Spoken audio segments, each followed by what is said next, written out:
हाँ जी, नमस्कार जी, आप कैसे? राम राम जी, सभी भाई बहनों को राम राम। मैं हूं बाबा रामदास और आप देख रहे हैं बाबा की खरी खोटी। और आज मेरे साथ एक बहुत ही विशिष्ट अतिथि हैं। इनका नाम है मिस्टर सुशील राजपाल। आप दिल्ली गुड़गांव में रहते हैं। सुशील भाई राम राम। राम राम जी, नमस्कार, आपके दर्शकों को भी नमस्कार। तो सुशील भाई, जरा आप बताइए कि अभी जो यूक्रेन रशिया में जो युद्ध चल रहा है और अभी यूक्रेन ने जो हमला किया है, उसके बाद अभी फिलहाल क्या सिनेरियो है और आगे क्या हो सकता है, इसके बारे में कुछ जरा दर्शकों को बताइए। अभी तक क्या हुआ है और आगे निकट भविष्य में अगले एक हफ्ते के अंदर क्या संभावनाएं बन रही हैं वहां पे। देखिए, अब पुतिन चुप तो रहेगा नहीं। यूक्रेन ने यूक्रेन की आड़ में, बल्कि कहें तो वेस्ट यूरोप ने उसकी 1/3 ऑफ दी फाइटर जेट्स उड़ा दी हैं। ये बहुत बड़ी बात है उसके लिए, बचा पाना। तो वो इसको नॉर्मल वो मिसाइल एक्सचेंज नहीं करेगा। वो जो करता रहा है वो तो होती रहेंगी, वो इसको एस्केलेट करेगा। और एस्केलेशन उसका कहाँ तक जा सकता है, मैं तो समझता हूँ वो इवन किसी भी पड़ोस देश में नेटो मेंबर को भी अटैक कर सकता है। उसमें सबसे ज़्यादा पॉसिबिलिटी लंदन के में, या उसके जो फाइटर जेट्स हैं यूके के, कहीं उनको भी उड़ाएगा वो, either on in in the air और ऑन द ग्राउंड। इसके अलावा वो यूक्रेन में तो, कीव में तो उनके जितने इंफ्रास्ट्रक्चर हैं उनको सबको अटैक करेगा। खासकर एनर्जी सेक्टर में पावर जहाँ मिलती है, उनको पेट्रोल मिलता है वहाँ। वो एक करके ये कहना चाहेगा कि ठीक है, आप इसको एस्केलेट करना चाहते थे, ओके करिए, लो मैं आ गया हूँ। आपका समझौता है कि अगर एक भी नेटो कंट्री पे अटैक होगा तो सभी मिलके आएंगे, तो देखते हैं कौन कौन आता है। इसलिए वो पोलैंड या यूके इनको जरूर छेड़ेगा, मेरा ख्याल है। शायद मैं थोड़ा स्पेकुलेटिव ज़्यादा हूँ, लेकिन कोई भी वार में ना surprise element is most important. वो ऐसा नहीं करेगा कि आपने यूक्रेन ने उसके ड्रोन से उड़ाया, वो भी फिर ड्रोन लगाएगा, मिसाइल्स लगाएगा। मिसाइल्स तो बहुत हैं, वो उड़ाएगा। तो ये इसको एस्केलेशन समझिए अब। उसके बाद देखते हैं इसके बाद क्या होता है, कि it will be very big challenge to the entire West. और एक चीज़ मैं और कहना चाहूँगा कि मुझे लगता है कि उसने ट्रंप को कॉन्फ्रेंस में ले लिया है इसके बारे में। जी। और उसको ट्रंप ने कन्विंस भी कर दिया है कि इसमें मेरा कोई हाथ नहीं था। और इसलिए ट्रंप ने उसको 2 दिन पहले ही 2 घंटे बात हुई थी, फिर कल 75 मिनट की बात की। क्यों की? ट्रंप अपने आप को क्लियर कर चाहता है कि मेरी फ्रेंडशिप तुम्हारे साथ रहेगी, मैंने तुम पर अटैक नहीं किया, तुम मेरे पे अटैक नहीं करना। और वो ट्रंप को इसलिए कॉन्फ्रेंस में लिया होगा उसने कि वो भी नहीं चाहता होगा कि इतनी एस्केलेट हो जाए कि फिर वो बियॉन्ड कंट्रोल हो जाए, उसका बदला भी पूरा हो जाए और वार भी, मतलब यही कुछ ऐसे चलती रहे। क्योंकि ऐसे चलने में उसको बहुत बेनिफिट है। जो लोग कहते हैं वो कायर है, डरपोक है, वो नहीं है। एक्चुअली देखा जाए तो who is gaining on the ground? मेरा ख्याल है 25% तो लैंड वो ले चुका है। और वो इंडिया की तरह तो है नहीं कि हमने जो लिया सब वापस कर दिया 71 में। वो तो लैंड लेगा ही लेगा सारी। बाकी उसकी कंडीशन तो रहेंगी, जो वो कह रहा है कि आप कोई भी नेटो कंट्री इसमें नहीं घुसेगा, आप उसको मेंबर नहीं बनाएंगे, अपने फोर्सेस वहाँ, इक्विपमेंट वहाँ नहीं रखेंगे। वो उसकी कंडीशन वो तो रहेगा। तो वो अपनी बार्गेनिंग पावर भी बढ़ाएगा नेगोशिएशंस में ये करके। He will like to bargain from the position of strength, क्योंकि अभी इन्होंने उसकी पोजिशन ऑफ वीकनेस कर दी है। और इन्होंने टाइमिंग ऐसा सिलेक्ट किया है, जिस दिन नेगोशिएशन होनी थी उसे एक दिन पहले किया। तो इससे इनके 2 पर्पज अचीव हो गए, आई मीन वेस्ट और यूक्रेन के। नंबर 1 तो जो सबसे बड़ी डीप स्टेट लॉबी है, जो वार एंड नहीं करना चाहती, तो वो पीस से एक दिन पहले अटैक का मतलब ये है कि peace should not be successful. तो उन्होंने वो तो वार की कंट्रीब्यूशन कर दी। तो एक तो उनका मेन ऑब्जेक्टिव पूरा हो गया। दूसरा, मेरे को लगता है कि may be it a bit too premature to talk. Let's see what happens next. कुछ कहेंगे नहीं, आप? आपने कहा कि ये इंग्लैंड पे, यूके पे हमला कर सकता है रशिया अगला।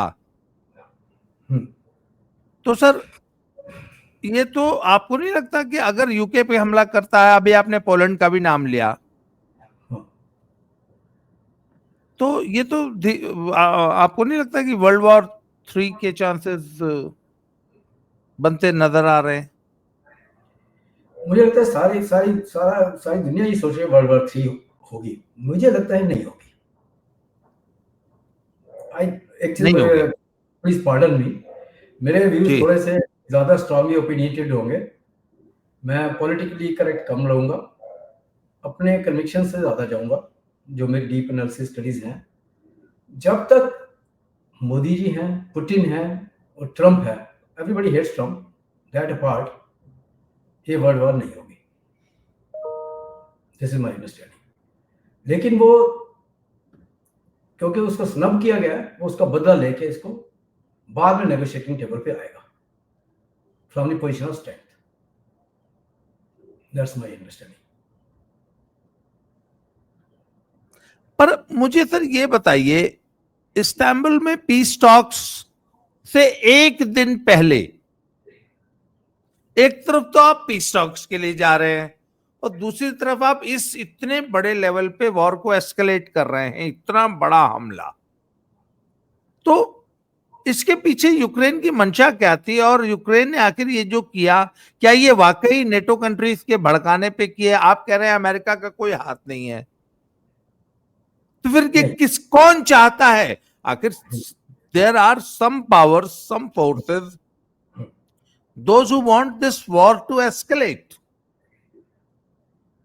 इसमें दो पॉइंट।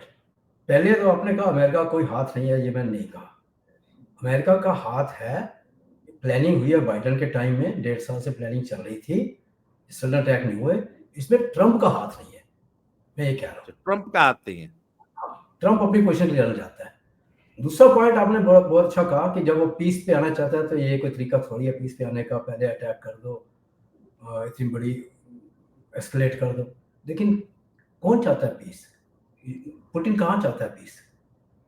वो तो चाहता है वार चलती रहे, ऐसे ही चलती रहे।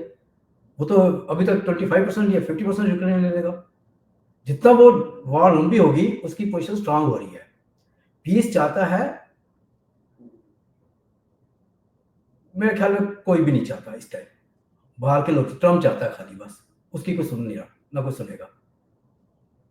कोई भी पीस, ना चाइना चाहेगा, इंडिया जैसे लोग छोड़ दीजिए, इंडिया चाहेगा, लेकिन पुतिन पीस नहीं चाहता और जेलेंस्की पीस नहीं चाहता। जेलेंस्की तो पता है जब वार खत्म हुई तो उसका वो भी खत्म, उसका तो फिर रोल ही नहीं रहा कोई, उसके लोग ही उसको हटा देंगे, साफ कर देंगे। तो ये मीडिया हाइप है, पीस पीस पीस ट्रम्प कहता है, क्योंकि ट्रम्प ने प्रॉमिस किया था इलेक्शन से पहले कि मैं डे 1 पे ही पीस करा दूंगा। तो वो कोशिश कर रहे हैं, but Putin is a better player, वो उसको अच्छी तरह गेम खेल रहा है उसके साथ।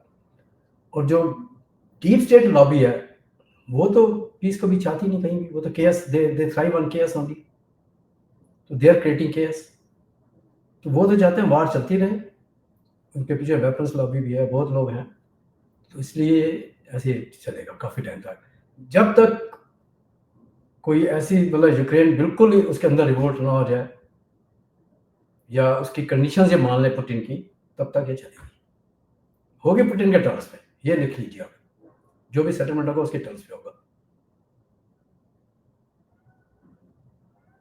अच्छा सर, मुझे बताइए, अब जरा हम इंडिया और पाक का सिनेरियो डिस्कस कर लेते हैं। कल पाकिस्तान ने ये स्वीकार किया कि नहीं, जितना इंडिया ने बताया है उससे ज्यादा उसने हमारे पे हिट किया है। 8 और ठिकानों का नाम आया है कि ये भी हिट हुए हैं। पीछे 2-3 दिन ये खबर बहुत चली कि नूर खान एयरबेस पे अमेरिकन मरीन्स ने कंट्रोल कर लिया है, और वहां पे बड़े बड़े कार्गो प्लेन्स आ रहे हैं, जा रहे हैं, मिलिट्री प्लेन्स आ रहे हैं। And the Pakistan authorities, the Pakistan air force is not being allowed to hmm. interfere or check or whatever it is. इस खबर में आपको कितनी सच्चाई लगती है और आप इसको कैसे एनालाइज करते हैं कि एक्चुअली क्या हो रहा है वहां पे नूर खान एयरबेस पे?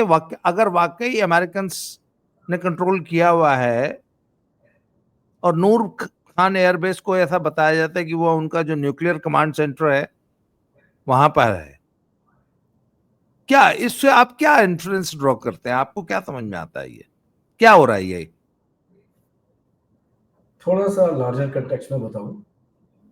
पहले तो जी जो पाकिस्तान कह रहा है कि कुछ नहीं हुआ, कुछ नहीं हुआ, वो तो झूठ रात दिन झूठ पहले जब जरूर दौड़ लेता है, लेकिन ज़्यादा दिन चलेगा नहीं। अल्टीमेटली सच्चाई सामने आएगी ही आएगी, जो मर्जी कर रहे हो। तो सोशल मीडिया का ज़माना है, बहुत लोगों के इंफॉर्मेशन सोर्सेज भी होते हैं और इनसे इंफॉर्मेशन मिल ही जाती है, उनके लोग ही बता देंगे। जो इंडिया की हमारी जो क्लेम कर रही है, हमारे 3 DGMO ने क्लेम किया या उसके बाद बातें निकल के आ रही हैं, उसमें कोई डाउट है ही नहीं, वो सच है बिल्कुल। हमने जैसे पहले उनके फर्स्ट नाइट पे पहले उनके 9 टेररिस्ट अटैक किए, उसके बाद फिर 9 कहते हैं 14 एक्चुअल स्ट्राइक है, 9 लोकेशन पे 14 स्ट्राइक किए, वो हमने किए। उनके जो न्यूक्लियर साइट्स हैं वो भी, जैसे आप किराना हिल हो गया, जो नूर खान आप कह रहे हैं, नूर खान तो सबसे प्राइम है। एक दो और भी हैं जो कौन से हिल्स हैं, वो ग्रेनाइट के पहाड़ हैं जिनके नीचे उन्होंने बना के रखा हुआ है, चगाई हिल्स। तो जी यहाँ पर हाँ, इनकी इंडिया ने अटैक तो की है इनके एंट्रेंसेस पे। अब तो एक ये भी बात आई है कि हमारे ब्रह्मोस उनकी AC डक्ट के वेंट 45 सेंटीमीटर की वाइट के अंदर ही जाके इतनी पिन पॉइंट स्ट्राइक हुआ है, उसके अंदर जाके सबको मार दिया है। तो इसमें मैं एक और बड़ी इंटरेस्टिंग बात पहले कहना चाहूँगा before I come to your answer point. हर आदमी, हर हिंदुस्तानी हम ट्रम्प को गाली दे रहे हैं, वो चेंज हो गया। ठीक, मैं ट्रम्प को कोई फैन नहीं हूँ, कुछ हमें कोई लेना देना नहीं उससे, लेकिन आप एक दूसरे एंगल से सोचिए। ये मैं एक नया पर्सपेक्टिव या विदाउट पॉलिटिकल न्यूएंसेस मैं कहना चाहता हूँ कि वो हमेशा कहता रहा मोदी जी मेरा ग्रेट फ्रेंड है, Modi is a great man, I will go to visit India. वो ड्रीम पाल रहा था, मैं आऊँगा, फिर 1 लाख लोगों के दर्शन करूँगा। तो वाह वाह वाह करता रहता मोदी जी के लिए, वो चेयर खींच रहा है, चेयर आगे पीछे कर बिठाने के लिए। तो मोदी जी ने इतनी वो कर रहा था। उस सिचुएशन में आप ये सोचिए, वो एक दिन सऊदी अरेबिया में पैलेस के अंदर अपनी वाह करवा रहे हैं, सारे मिडल ईस्ट के हेड्स बैठे हैं वहाँ, डिनर्स चल रहे हैं, सब हो रहे हैं। उसको वो खबर मिलती है, वो मैं डिटेल में, अगर आप कभी बाई चांस आपके दर्शक कहीं देखना चाहें, तो मैंने 16-17 पार्ट में इस वार सीरीज में पूरा लिखा है, बिगनिंग जी से एंड तक। तो वो लोग उन्होंने जाके वहाँ पर उसकी वाह कर रहे थे, उसको ये आपका मार्को रूबियो भागता गया शहबाज कहने पे ये हुआ है। तो मैं नटशेल पे आऊँ कि अगर उसको ये पता लग जाए कि मैं मोदी को इतना ग्रेट समझता हूँ और मेरे को बिना बात किए, मेरे से बिना पूछे इन्होंने मेरे 8 F-16 उड़ा दिए और मेरी न्यूक्लियर एसेट्स को भी उड़ा दिया, एक से डिफंक्ट कर दिया, यूजलेस कर दिया हमने उनको, तो उसको कितना बड़ा सेटबैक लगा इससे। वो इस सिचुएशन में जब तक अभी तक उनका लोगों का माइंडसेट तो चेंज हुआ नहीं, वो तो इंडिया को भी थर्ड वर्ल्ड कंट्री समझते हैं कि जो हम कहेंगे ये यस सर बोलने वाले हैं। तो अभी वो इस स्टेज पे बाहर नहीं आए थे अभी तक कि हम कहाँ, इस टाइम इंडिया क्या है, मतलब इट्स न्यू इंडिया। तो उस टाइम उसको जो शॉक लगा है, तो वो टर्न अराउंड उसका थोड़ा टाइम दीजिए उसको, स्वाभाविक है। तो हिट तो हुए हैं उसकी साइड, जो आप कह रहे थे बिल्कुल हुई हैं, इसमें कोई डाउट ही नहीं है। मेरे कुछ जनरल फ्रेंड्स भी हैं, उनसे ही बात की है मैंने, वो भी कहते हैं ओपनली हम उतना ही कहेंगे सब कुछ जो हमारी government minister defence, we want to go slow, एकदम शॉक नहीं देना चाहते कि पूरा वर्ल्ड होस्टाइल हो जाएगा हमारी। और भी पहली बिग पावर्स अंडरस्टैंड, पब्लिक को छोड़ दीजिए, पावर सारी पाकिस्तान में भी वेस्ट में भी सबको पता है जो इंडिया ने कर दिया है, ये nobody could even dream of, कभी किसी ने आज तक किया नहीं। आप सोचिए कुछ 45 मिनट में एक न्यूक्लियर पावर को हम बिल्कुल ही ऑलमोस्ट डेसिमेट कर दिया ना, उसको, उसकी वार मशीन खत्म कर दी, he can't fight back now. और जितना उसको पैसा दे दें, 40 बिलियन दे दें, वो कर लें, उससे वो टाइम लगेगा बहुत। वो उससे पहले इंडिया बहुत कुछ और कर लेगा। अब ये वार वो नहीं चलेगी, अब नई वार होगी, मैं आपको बता रहा हूँ, जो अभी शायद किसी के माइंड में नहीं आ रही।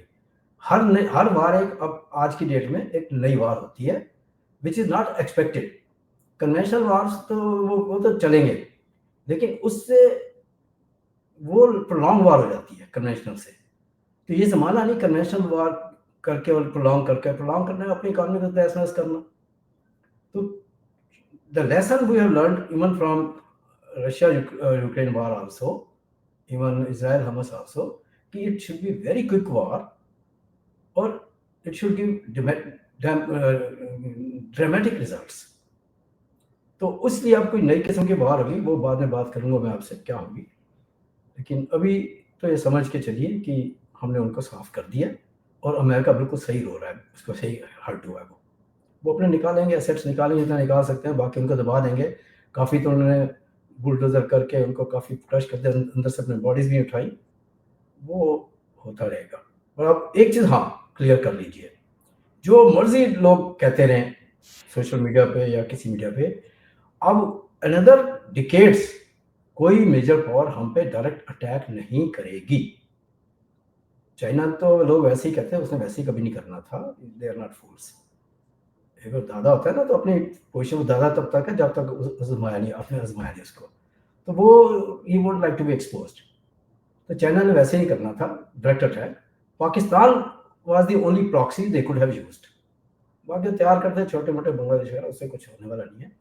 लेकिन अब वो पाकिस्तान भी कभी नहीं करेगा, और भी कोई कंट्री इंडिया पे डायरेक्ट अटैक तो कभी सोचेगा नहीं another few decades, provided we are ruled by a nationalist at the helm. जब तक वो रहेगा जी। इस तरह। तो अभी तक जैसे कि इंडिया ने बहुत क्लियरली कहा कि कोई सीज फायर नहीं है, it is just a pause and operation Sindoor खत्म नहीं हुआ है। तो आपको क्या लगता है सर, इंडिया का जो मिशन है वो अभी पूरा नहीं हुआ है, अभी अधूरा है, बहुत जल्दी हम दोबारा एक्शन देखेंगे, we are just waiting with the right moment? ये एकदम सर्टेनिटी कहना तो मुश्किल है, लेकिन मुझे लगता है जैसे country to again everybody's opinion, कोई मेजर हम कुछ नहीं करेंगे, बहुत हो गया। क्या इससे सर? क्या मेजर कुछ नहीं करेंगे हम, बहुत हो गया। अच्छा, मेजर नहीं करेंगे। Major in the sense kinetic war में मेजर, अब दूसरे तरीकों से करेंगे। हालांकि I am saying all this thing contrary to popular opinion, I know लोग तो चाहते हैं बस अभी 5 उसके 4 टुकड़े कर दो। ये तो सुब्रमण्यम स्वामी तो आज से 10 साल पहले से कह रहा था, बहुत लोग कहते हैं, बाबा रामदेव जी भी हमारे कहते थे, आपने ये बम गिराओ 4 टुकड़े कर दो, ये बातें कहने के लिए होती, ठीक नहीं होती। पीओ को ले लो ऐसे, ये इमेच्योर। आप जगह ले लोगे उनके, आपसे इतने लोग पहले और संभालोगे, ये बताइए। तो इसलिए ये कोई मेजर काइनेटिक अटैक इंडिया नहीं करेगा। अब हम चलेंगे, जैसे मैंने आपको शायद आपसे बात नहीं हुई, मैं लिखता रहा हूँ कि वार 2 तरीके की होती है। वन इज वार तो एक ही है, मतलब उसके 2 एस्पेक्ट्स होते हैं, एक होता है टैक्टिकल, एक होता है स्ट्रेटेजिक। तो टैक्टिकल तो हमने पूरा कर लिया, अभी वो हमने ऐसे पूरा कर लिया कि जब हमने देखा वो एस्केलेट कर रहे हैं, तो सबसे स्मार्ट मूव हमारी फोर्सेस का ये था कि हमने उनको टाइम नहीं दिया हम पे दोबारा अटैक करने का। हमने उनके सारे कम्युनिकेशन नेटवर्क डिस्ट्रॉय कर दिए, और जहाँ से भी वो लॉन्च कर सकते थे बेसिकली वो तो किए। More than anything else messaging है ना, वो इम्पोर्टेंट है। हमने मैसेज दे दिया कि हम कहीं तक भी जा सकते हैं। तो देखो, उनको पहले ही मालूम था हमारे पास कितनी फोर्स है, हमसे सबसे बड़े हैं, शायद 5 गुना बड़े हैं, एयरफोर्स, मिलिट्री, नेवी सब बड़ी है, तभी वो वार करते थे। क्यों करते थे? उनको पता हम हार जाएंगे, तब भी करते थे। वो यही सोचते थे ना कि ये जितना हम करेंगे उससे थोड़ा सा बढ़ा के ये करेंगे। जैसे हमने वो सर्जिकल स्ट्राइक कर दी, बालाकोट कर दिया, ऐसे इस वार में हमने सबसे बड़ा काम मोर देन एनीथिंग एल्स हमने उनको मैसेजिंग दी है, उनको पूरे वर्ल्ड को, कि आप एस्केलेट करोगे तो हम कहाँ तक जा सकते हैं आप सोच नहीं सकते। तो इसलिए वो मैसेजिंग वाला काम पूरा हो गया हमारा, इसलिए अब हमें यही पता है वो अटैक नहीं करेंगे। ये हमने कह दिया हमारा ऑपरेशन सिंदूर चालू है और we will treat any act of terror as war, ये ओपन छोड़ दिया गया। इसका मतलब ये नहीं कि छोटी मोटी इंसिडेंट होगी तो हम लोग मिसाइल छोड़ देंगे, वो उस टाइम देखा जाता है कि किस टाइम क्या ग्रेविटी ऑफ सिचुएशन है, क्या कितना बड़ा अटैक है, किसका पीछे हाथ है, उस हिसाब से क्या पनिशमेंट होनी चाहिए, वो डरा के रखने के लिए किया हुआ है। अब हम टेक्निकल पार्ट से निकल चुके हैं, अब हम आएंगे स्ट्रेटेजिक पार्ट पे।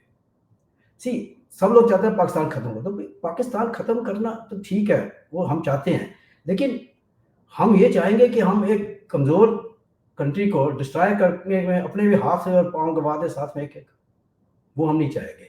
और ये सोचें कि हम काइनेटिक वार लंबी चलेंगे और हम पे कोई मिसाइल अटैक नहीं होगा, ये भी I think it's just naive, it's childish to think.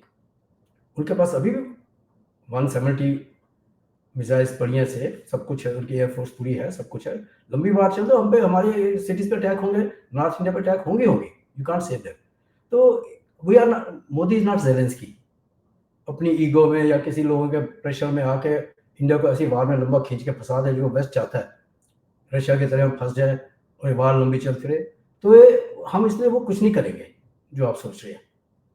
हम पाकिस्तान को डिस्ट्रॉय करेंगे। Now we come to strategic method, not the kinetic, not the tactical. Tactic method is poor, और स्ट्रेटेजिक में हमारी जैसे इंडस वाटर ट्रीटी है, ऐसे और कई तरीके हैं, हम पाकिस्तान को उस तरीके से देंगे।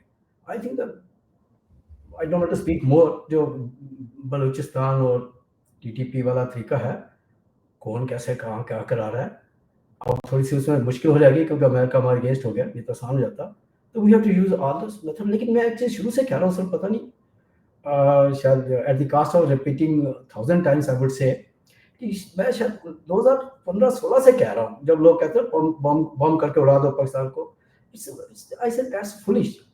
The only way to finish Pakistan is there two methods only. ये मैं तब से कह रहा हूँ सर, 10-15 साल से मैं लिख रहा हूँ बहुत बार कि एक मेथड है कि उनकी जो पीछे करने वाले हैं उनको कास्ट पे करनी पड़े, जो अब मोदी जी कर रहे हैं, उनके जनरल्स को, आर्मी को, जब तक उनको हिट बैक नहीं होगा तो वो उनके लिए एवरीथिंग इज, बाकी जो है ना डिस्पोजेबल आइटम है, जितना टेररिस्ट मर्जी मारते रहो कुछ फर्क नहीं पड़ता उनको। तो एक तो आपने ये करना है कि उनके जनरल्स को इफेक्ट हो। दूसरा जो सबसे इंपॉर्टेंट है, जो कोई भी शायद नहीं चाहता था, रियलाइज करता था, मैं कहता ये इनको अंदर से इम्प्लोड होना चाहिए।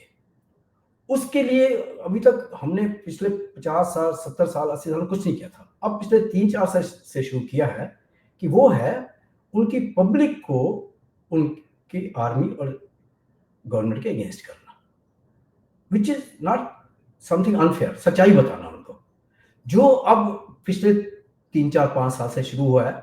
कितने आप देख रहे हैं पाकिस्तान के यूट्यूबर्स भी आ रहे हैं, चाहे वो दबे हुए हैं, डरे हुए हैं, लेकिन हार्श टोन में उनको सबको समझ आ रही है धीरे धीरे।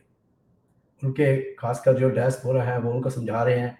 अल्टीमेटली वो सब, एक बार इमरान खान ने तो किया था बहुत, तो अब इन्होंने उसको दबा दिया, लेकिन अल्टीमेटली ये फिर उठेगा, आर्मी के अगेंस्ट उनके रिवोल्ट होंगे, वही उनको अंदर से ही हम वही वहाँ क्रिएट, अपनी सारी एनर्जी, हमारे जितने भी एजेंसीज हैं, रॉ वगैरह, कम्युनिकेशन नेटवर्क यूज करके, there so many methods, YouTubers is not the only method, उनको हर बंदे को बताया जाए कि आपका एनिमी इंडिया नहीं, आपकी एनिमी आपकी गवर्नमेंट और आपकी आर्मी है, वो उनके अगेंस्ट हो।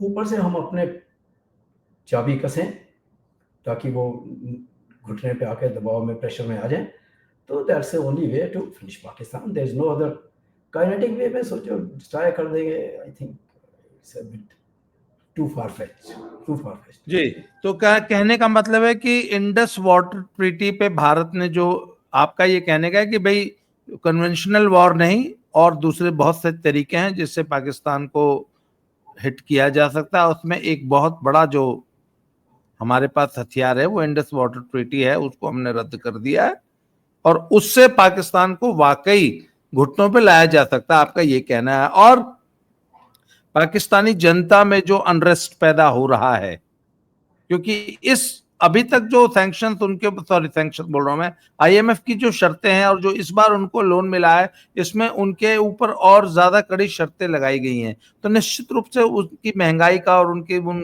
सब चीजों का असर पाकिस्तान की जनता पे तो पड़ ही रहा है। वो तो पहले से ही थी। मेरे दोस्त है वो बताते थे कि सर्दियों में भी जो है बिजली का बिल जो है 50-55 हजार रुपए आ रहा था, तो गर्मियों में तो और सोच लीजिए आप कितना आ रहा होगा। तो पाकिस्तान की जनता खुद जो है पाकिस्तान की आर्मी के खिलाफ विद्रोह पे उतरेगी, ऐसा आपका मानना है? हाँ, इसको ये एक बहुत बड़ा फैक्टर होगा, इसको हमें बढ़ावा देना चाहिए। ये एक तरीका होना चाहिए amongst many others. Indus water treaty का भी आपने कहा, ये तो दो ही तरीके हैं कि जनरल्स को कास्ट पे करो, उनकी आर्मी को हिट करो, उनकी अंदर से विद्रोह हो उनके लोगों का। तीसरा जो इंडस वाटर ट्रीटी वाला जो कह रहे हो, इसको आप जैसे सोचे कि हम पूरा पानी बंद कर दें, वो भी हम नहीं करेंगे। Again I am talking against all public opinion. हम रेगुलेट करेंगे, कंट्रोल करेंगे। बिल्कुल बंद कर दें तो कैसे पॉसिबल है? पूरा वर्ल्ड हमारे अगेंस्ट रहेगा। हमारे अंदर के लोग सबसे इंपॉर्टेंट बात जो मैं आपसे करना चाहता हूँ, हमेशा करना चाहता हूँ, कि सबसे बड़ी इंडिया की प्रॉब्लम्स क्या है? हमारे अंदर के लोग, वो इतना विद्रोह नहीं करें, अंदर विद्रोह हो जाएगा। जो आपके जब तक आप वो टैकल नहीं कर सकते अपने अंदर के लोगों को, आप कोई मेजर कुछ सोचो ही नहीं। कुछ भी आपने करना है कि सबसे बड़ी स्ट्रेटेजिक प्लानिंग आपकी होनी चाहिए, how to control your inner 3 जो स्तंभ है, विच आर नॉट 0.5 नॉट 1.5। सबसे बड़ा उनमें फैमिली तो है ही है, नंबर 1। नंबर 2 आपका मीडिया भी है ही है। कितने आपको I can count endless examples, clear example देता हूँ कि डेलिबरेटली जो एक होता है वो गलती से कुछ बोलते हैं, नहीं उनका बायस नहीं, डेलिबरेटली वो डिस्टार्ट करते हैं हर चीज को, हर हेडलाइन को, हर चीज को। तीसरा जुडिशरी भी कुछ काफी एक्सटेंट तक है, उसमें सारे नहीं हैं, बहुत हैं जो अभी भी उनकी यू कैन से तो dislike Modi and love for the family है, ऐसा लगता है बहुत। I can give example. मैं तो कितने सुप्रीम कोर्ट जजमेंट्स को इवैल्यूएट करके क्लियरली लिखा है, कहाँ डेलिबरेटली गलत डिसीजन दिया गया, कि वो कोई कमी नहीं, लेकिन इग्नोरेंस नहीं थी। तो I am saying too much perhaps, लेकिन I have written specific examples, specific cases, I have done detailed analysis by specially by pressure cooker CJI, उनकी जजमेंट्स को एग्जांपल्स दिए। तो मैं कुछ भी बोलता हूँ, मैं ऐसे घर से बोलता हूँ, मैं ऐसे पहुंच रहे हैं उनके पास, वो भी एक फैक्टर है। जब तक हम इनको नहीं कर सकते, आप कुछ भी करिए तो आपको रुकवा देंगे। जी सर। तो सुशील सर, आज की चर्चा को भी यहीं समाप्त करेंगे और आगे फिर से भी दोबारा आपसे मैं इसी विषय पे बात करूंगा। सर, आपने समय दिया इसके लिए बहुत बहुत आभार, धन्यवाद। दोबारा मिलते हैं sir. Thank you very much. जय श्री राम।